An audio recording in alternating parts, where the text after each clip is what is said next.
Tollywood star heroine Samantha Ruth Prabhu మరో కీలక నిర్ణయం తీసుకున్నట్టు తెలుస్తోంది. నటుడు నాగ చైతన్యతో వివాహం, విడాకులు తర్వాత ఆత్మవిశ్వాసంతో ముందుకు సాగుతోంది. సినీ పరిశ్రమలో అందం, ప్రతిభతో తానేంటో నిరూపించుకుంటూ స్టార్ హీరోయిన్ గా అభిమానుల మనసుల్లో తన చోటును సుస్థిరం చేసుకుంది. తాజాగా సమంతకు సంబంధించి ఒక వార్త సోషల్ మీడియాలో హల్చల్ చేస్తోంది. అదేంటో తెలుసుకోవాలంటే ఈ కథనం చదవాల్సిందే. సమంత నిశ్చితార్థ ఉంగరాన్ని సరికొత్తగా మార్చేసినట్టు తెలుస్తోంది. తన ఎంగేజ్మెంట్ రింగ్ ను లాకెట్ గా మార్చేసింది అని తాజా నివేదికల సమాచారం. ఈ మేరకు సూరత్ కు చెందిన ఆభరణాల డిజైనర్ ధుమ్రిత్ మెరులియా అంచనాలు వైరల్ గా మారాయి. 4 సంవత్సరాల క్రితం తర్వాత ఈ జంట 2021లో విడాకులు తీసుకుంది. విడాకులు తీసుకున్న ఇన్నేళ్లకు ఇప్పుడు సమంత తన డైమండ్ రింగ్ ను లాకెట్ గా మార్చుకుంది. 3 క్యారెట్ల ప్రిన్సెస్ కట్ డైమండ్ రింగ్ ను లాకెట్ గా ఎలా మార్చుకుందో వివరిస్తూ ఇన్స్టాగ్రామ్ లో ఒక వీడియోను షేర్ చేశాడు. దీన్ని క్రమం తప్పకుండా ధరిస్తోంది అని, ఇది ప్రస్తుత ట్రెండ్ అంటూ పేర్కొన్నాడు. అయితే దీనిపై ఎలాంటి ధృవీకరణ లేనప్పటికీ, ధృమిత్ మెరులియా ఊహ మాత్రమే అయినప్పటికీ ఇది ఫ్యాన్స్, నెటిజన్ల మనసులను కదిలించింది.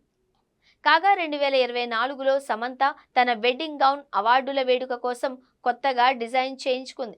వైట్ వెడ్డింగ్ గౌనును నల్లటి శాసీ గౌనుగా మార్చి ఫ్యాషన్ డిజైనర్ కురేషా బజాజ్ దీనికి న్యూ లుక్ను తీసుకురావడం విశేషం. దీంతో అభిమానులు దీనిని రివెంజ్ డ్రెస్ అని కూడా ట్యాగ్ చేశారు. ఈ డ్రెస్ ఫోటోలను కూడా సమంత ఇన్స్టాలో పంచుకుంది. గౌను ధరించిన చిత్రాలను పంచుకుంది. మన భూమాత రక్షణ కోసం తన జీవన శైలిని సస్టైనబుల్ గా మార్చుకుంటున్నట్టు వెల్లడించింది. ఈ క్రమంలో మనం తీసుకునే ప్రతి చిన్న నిర్ణయాత్మక చర్య చాలా ముఖ్యం. అందరూ దీన్ని కొనసాగించాలి అని కోరుకుంటున్నాను అంటూ పేర్కొంది.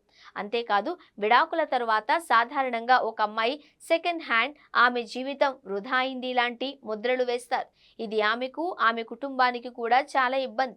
ఇక అంతా అయిపోయినట్టు, విఫలమైనట్టు భావిస్తారు. ఇది తనకు చాలా బాధ పెట్టింది అని, కానీ తాను విడాకులు తీసుకున్నాననే వాస్తవాన్ని జీర్ణించుకున్నట్టు చెప్పింది. అలాగే తన పెళ్లి గౌనును మార్చుకోవడం అనేది ప్రతీకారం కోసం ఎంతమాత్రమూ కాదు అని, తన బలానికి అదొక చిహ్నము అని సమంత స్పష్టం చేసింది. సమంతతో విడాకుల తరువాత నాగ చైతన్య డిసెంబర్ 2024లో నటి శోభితా ధూళిపాళను వివాహం చేసుకున్నాడు. అలాగే Samantha the family man 2, Citadel, honey Bunny లాంటి సిరీస్లతో కలిసి పనిచేసిన రాజ్ అండ్ డీకే ద్వయంలో ఒకరైన రాజ్ నిడిమోరుతో డేటింగ్ చేస్తుందన్న పుకార్లు బాగా వినిపిస్తున్నాయి.